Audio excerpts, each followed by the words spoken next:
Hey, Good Fox here. So we got a couple blogs today, one on songs, one on the MUT changes. I'm not going to go too much over the songs. Here they are listed on Reddit by QFDRKF. So take a look at those different songs and the blogs. I'll link both the Reddit thread and the song blog linked here. Maybe I could just link the Reddit thread and then you click on the soundtrack info if you'd like.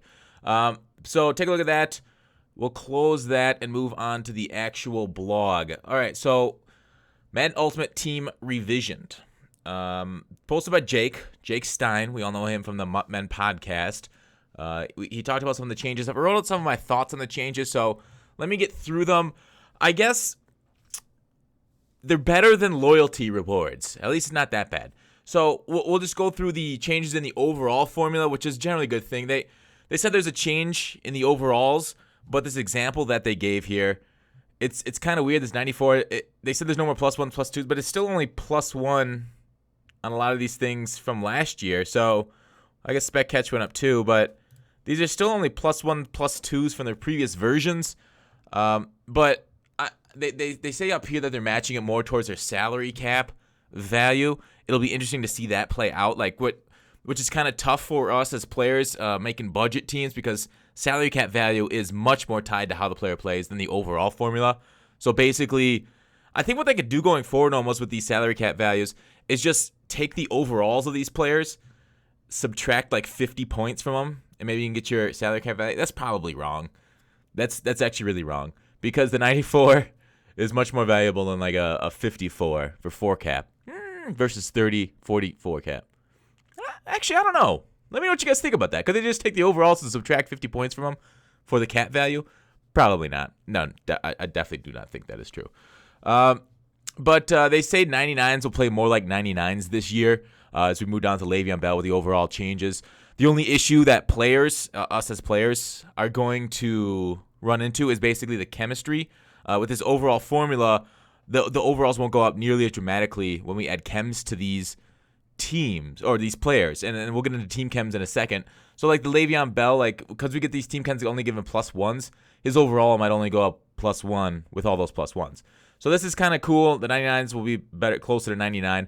I suggested to Jake that they change it up dramatically. It doesn't look like they changed up as dramatically as I would preferred, but we'll see what like the 400-pound defensive tackle speed is going to be. I told Jake the speed should be like 2 on that guy.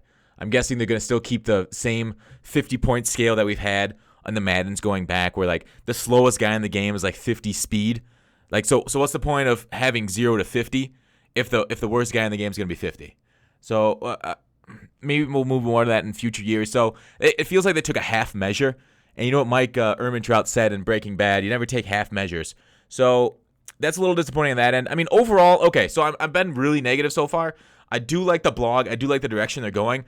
I'm just saying maybe my pessimism is coming through here too much, and I should be more optimistic. But here's where I see the problems are. There's a lot to like here. I'm just unfortunately being a pessimistic fox this morning. Maybe I didn't have my happy pills.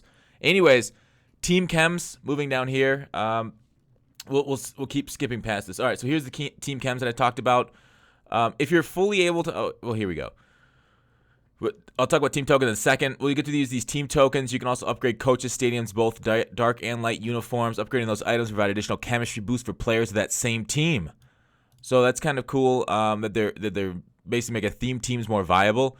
But here's an example they gave us: the fully upgraded Pittsburgh Steelers coach stadium in both uniforms. Every Steeler on your team will receive the following chemistry boost. That looks really cool, except there's no speed, agility, acceleration here. So it's kind of crap. Kind of crap for an entire upgraded. The thing is, like, it's not every Steeler player chemistry boost, but if this is the max boost you can get for a theme team, I had optimism that these theme teams would be more competitive this year with these kind of team chemistries, but I clearly see that was misplaced. This is still really cool, but I mean, the Steelers also get other chemistry boosts, but this is just, I don't think it's good enough. If you're not going to give me physical stats like speed, acceleration, agility, I don't think it's as valuable as other people maybe think it does or is. All right, so the next change is we move back up here into overalls. Sorry, I'm scrolling so fast. Hopefully you guys aren't getting like a headache on this. packs. I'm jumping around so much. I just wrote down my thoughts as they came to me.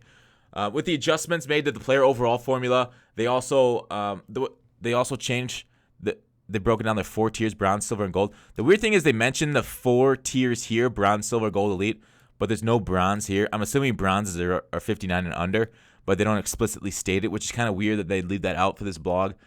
And I really hope players aren't 60 overall to start, because with the pack changes, that's going to kind of be dramatic, because they don't mention bronzes anywhere in here except for they're typically broken down by 4 tiers.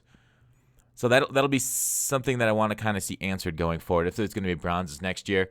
But silver's at 60 overall, gold's at 70, elite's at 80. I like the breakpoints at the zeros, makes it easier to understand. And elite's at 80 is fine with me. But they need a new tier at 90. Like, there's having elites from 80 to 99, a 20-point gap for the top cards in your game. I know they're going to do different borders for different programs. So like Team of the Weeks, the guys that are like the 90s and stuff, they'll have that different border for stuff. But I think they just they want more people to see that elite animation for card backs, but it's going to be the same as seeing like an elite animation on a collectible in MUT 17 here. Eventually, you'll just grow bored of it and skip it anyways. You're like, oh, great, fireworks. What's this? Oh, collectible, 1K. Great. You know, like in Hearthstone, NBA, FIFA, and many other games, when you see a top-end animation, it's something to get excited about. And then you can like hover over it and speculate on it for like 5 to 10 seconds before you actually open and flip the card and see what you're getting. You don't have that excitement in MUT. You get the fireworks, and you're like, well, this is going to be crap because it's probably going to be an 80. Then it ends up being a 98, 99. You're like, holy crap. So you only get the excitement afterwards. You don't have that 5 to 10 second bump. Even if you're not going to get excited afterwards, you can get excited for that 5 to second, like speculate. Oh my God, this is a legendary item. What am I going to do? Like in Hearthstone, I'm talking about. But so in MUT, I just skip through the fireworks because there's really nothing worse than getting excited on stream, pulling like some crap like a Season of Stars collectible, and then just being made fun of by Snugboat and company for the rest of chat for getting excited about some piece of shit firework elite collectible. So the hype there, you can't really. There is no like the hype. It's all post hype. It's all post pulling the card hype. There's no oh my God, I hover this crap hype. So that's kind of, I think they're missing that portion of it. So I do wish there was like a higher tier. A platinum, a diamond tier there from 90 to 99. Let's skip down to the trade block. They talked about it in the Reddit AMA. They're restricting it, I guess is the best way of saying it. I like that they're fighting the coin sellers and the scammers of the community. It just sucks that it feels like they're cutting off their own nose to do it. They're taking away a feature in their game. I know it's going to be a contentious point if they end up doing like verified accounts to people who would do giveaways, but I do think they should do that. People who have built Twitch careers off giveaways, and it's part of the viewership of basically Madden and MUT. Like there are hundreds of people in these giveaway streams watching Madden content for these giveaways. That's more than many other Madden streamers just doing gameplay get.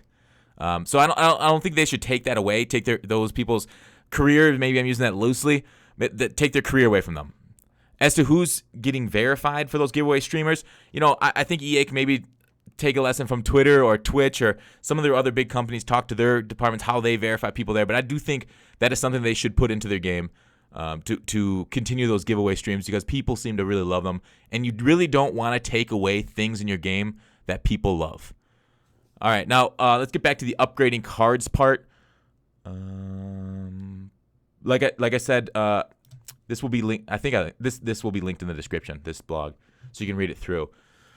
So team tokens, like I talked about, team tokens you can get by putting gold players and silver players into sets to get those team tokens. Again, no mention of bronze there. So I went over this a lot in my leak video. So it's a pretty cool concept. I like it. You're going to be able to upgrade 4 players on each team at launch. You know, not only does this bring value to those low-end cards that are needed for those team tokens, those silver and golds, but based on this, the only thing I see kind of worrying here, overall, phenomenal. Love this. Sorry I'm not focusing on the positives of this. But this right here, Tier 1 requires 70-year-old Mike Evans earned from the Bucks starter pack. Now, are we only going to be able to do these upgraded players if we get that Bucks starter pack or the specific team starter pack? If so, that's kind of shitty. I hope that's something we can buy in the blog. That's something easily fixed by EA. And maybe they already have it fixed, and I might be reading too much into this, but that's something that we should hope to look for, because starter packs are generally only one team. So, God, I hope that's if you're only able to do this for the one team and 4 players in the one team, because it still requires 89 overall core, Mike Evans. It's interesting they call them core, and they got to translate that to base. Base to core. So do you think, like, base elites are now core elites? And 89 overall is a pretty high core elite, even if he's like the 3rd overall wide receiver in the game. They're not lowering the overall for the core players. Do you think packs now instead of pro packs? They said the pro packs are going to be gone. Do you think they're going to call them core packs? Like, that's kind of one of the new. When I look through these blogs, I look for like specific things EA says and doesn't say. Like when Jake was on our podcast and confirmed the trade block being back, he didn't mention any restrictions. You got to kind of sometimes read between the words that they say in order to not break their confidentiality or spoil too much about the upcoming game. So the fact that it says core here is definitely a keyword going forward. So remember the word core. Just like NAT is a keyword saying non-auctionable and tradable. Something you just got to remember. So there's base elites and our core elites. Moving forward, we'll see. We'll see. Hopefully EA fixes that. And they removed the team items from packs. Where was that at? Packs. All right. Sorry, this is jumping. But it's extremely important for us to find ways to add more value to every pack that gets pulled. That is an amazing statement, and I'm really glad they put that out there in a blog. Really excited about that. Because they're kind of on the same thought process as us in the community that pull packs. We want the value there. So they accomplished that in a variety of ways, as we talked about with the team tokens. But they say the most notable change is removing coaches' uniform stadiums and playbooks. They've been removed from packs. Now, about this, I'm indifferent. They were basically pack filler before, and will just get replaced by more pack filler, like lower overalls. Like pro packs are great because you get to flip 10 cards. And there's a certain value in the amount of time you actually spent pulling packs, because it's generally the pack pulling experience itself is a big portion of the value you get out of packs. And another big portion is about the actual experience that you're opening packs for. Like the fresh cut, the flip it over, is this one going to be a new one? So the pack filler there is got its own very small but valuable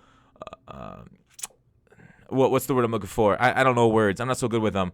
It's very valuable to the experience of opening packs, like I said. Sorry, I'm restating myself too much.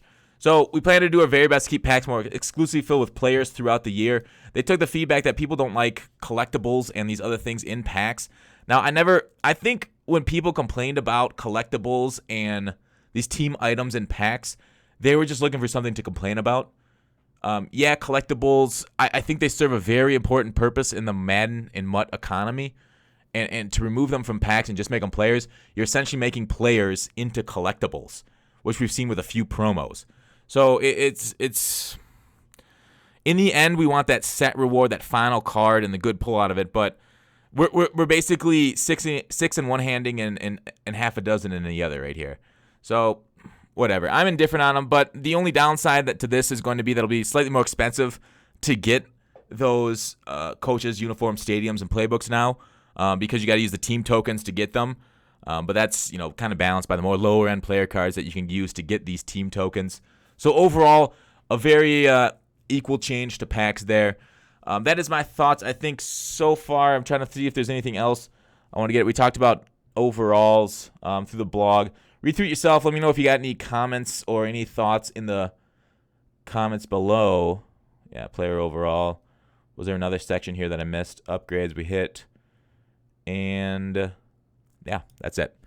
So we'll be doing more of these blog breakdowns, my thoughts on them, my opinions as we go forward. Oh, I guess I forgot about the Madden ratings. Dang it, I missed it. Shoot.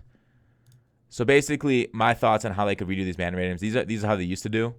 538 did a blog on them. How they could adjust the Madden ratings to make them worth more.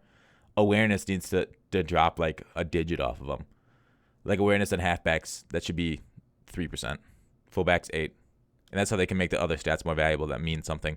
Linemen, actually awareness matters. But quarterbacks, that shouldn't be there. So maybe that's a bigger video about how I think Madden ratings are doing. And really, they talk about their overall formula, but they don't actually show us the formula. So it's kind of like, oh, hey, that's cool that it's more weighted here, but can we see the actual weights of these things? Because you'd have to put this through a a regression analysis in order to find out these actual weights, which I'm not smart enough to do. But somebody has done it before. All right, that's it. Thanks for watching Call to Action. I will see you tomorrow.